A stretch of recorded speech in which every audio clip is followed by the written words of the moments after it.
Donc ici, on va voir comment on trace la coupe de la panne et comment on trace sa barbe. Les principes, ça va être les mêmes que ce qu'on a fait lorsqu'on a fait les désabos de la réticule.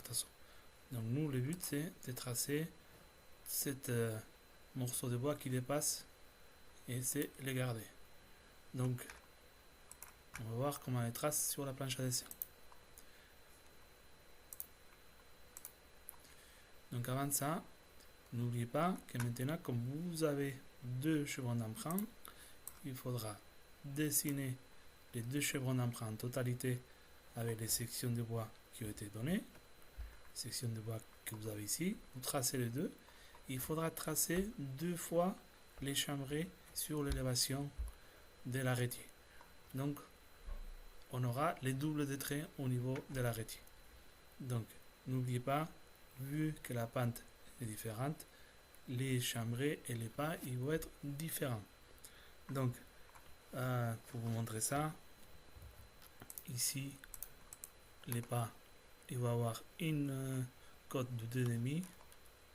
Ici, le pas, il aura une cote de 2 cm. Plus la pente elle est pointue, moins petit elle va être cette cote. Donc, n'oubliez pas, les sections de bois elles vont être les mêmes, mais les pas et les chambrées en plan, ils vont être différents. Donc, rappelez-vous, pavillon rectangle, deux fois tracer les chambrées et deux fois il faudra tracer les deux pannes à une hauteur différente. Donc les pannes vont être à une hauteur différente aussi. Et ce qui sera important aussi, c'est de dessiner le pas de l'arrêtier pour déterminer qu'est-ce qu'on a comme coupe ici des pannes. Donc ici on va dessiner la panne du versant A.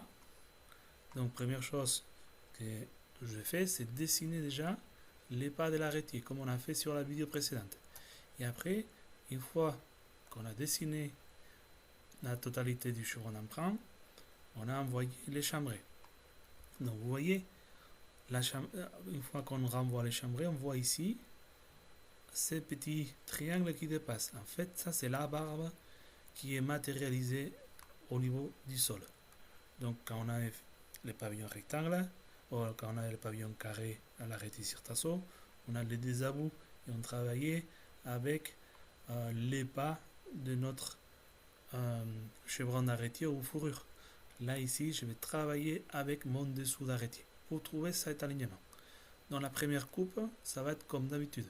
Ça va être à la face. Donc, un alignement à la face et après un deuxième alignement par rapport au dessous. Donc, pour tracer la coupe, déjà, la première chose qu'il faut faire, c'est tracer la panne ici à plat. C'est-à-dire que la cote que j'ai ici de ma panne, je mets la même ici. N'oubliez pas, cette cote, la distance qu'il y a de la ligne de goût à ici, ça n'a pas d'importance.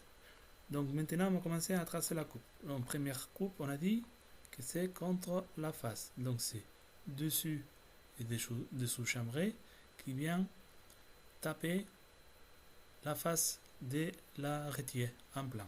Donc ce que je vais faire, c'est renvoyer les 4 arêtes qu'on avait fait sur les pavillons carrés.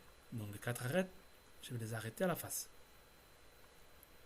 Ces arêtes-là, ils sont déjà là. Je les prends. Je les trace. Donc une fois que j'ai bien coupé la face, je vais les descendre sur ma panne à plat ici. Donc je les ai déjà aussi.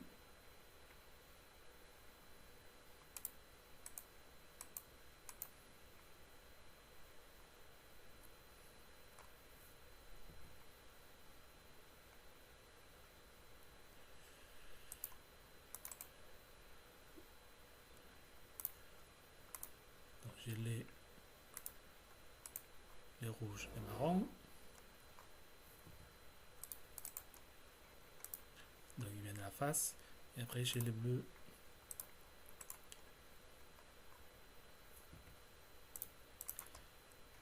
Donc une fois que j'ai tracé mes coupes, je fais pareil que sur le pavillon carré, je relie le 1 avec les 2 et le 4 avec les 3 pour obtenir ma coupe. Donc ça c'est la coupe à la face. Maintenant il faut que je trouve la barbe. Donc pour tracer la barbe, ce qu'il faut que je fasse, c'est tracer cet alignement. Donc c'est-à-dire que je prends les dessous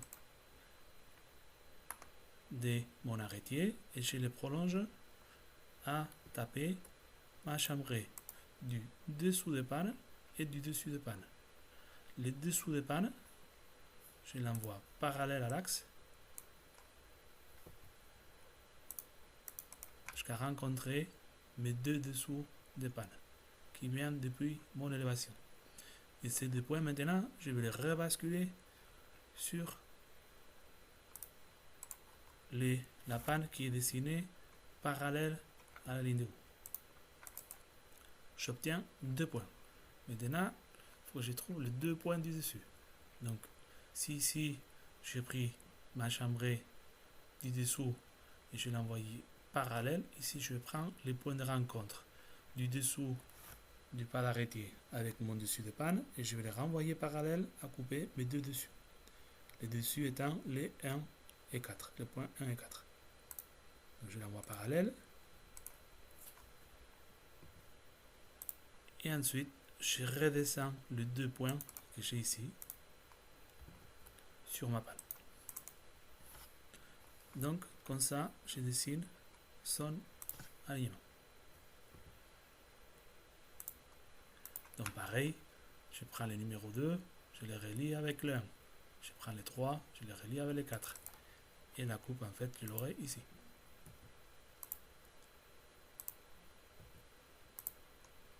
Donc, ça, c'est la barbe. En réalité, ma coupe, elle est là. Donc, ça, c'est la forme qui aura ma pièce de bois.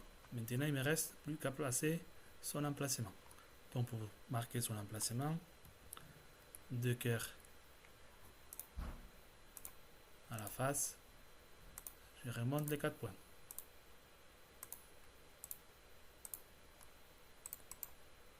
Je mets les 1, les 4 sur le dessus.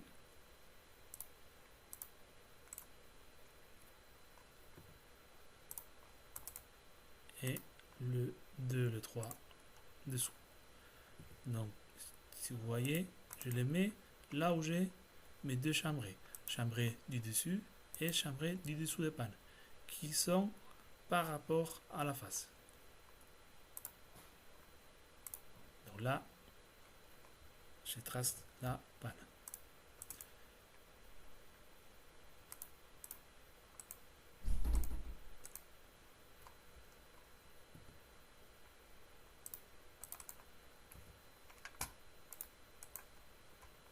Donc voilà comment tracer. Après, pour la coupe d'englement, c'est la même chose que sur l'arrêté du pavillon carré. La seule chose, c'est que vous voyez les 4 points, ils sont aussi décalés.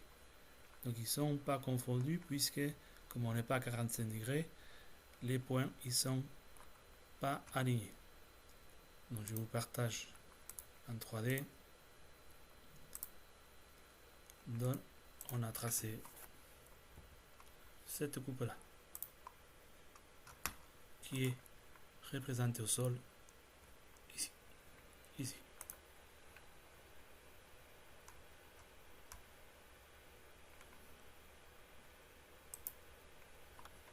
Donc voilà pour la coupe et la barbe de la panne.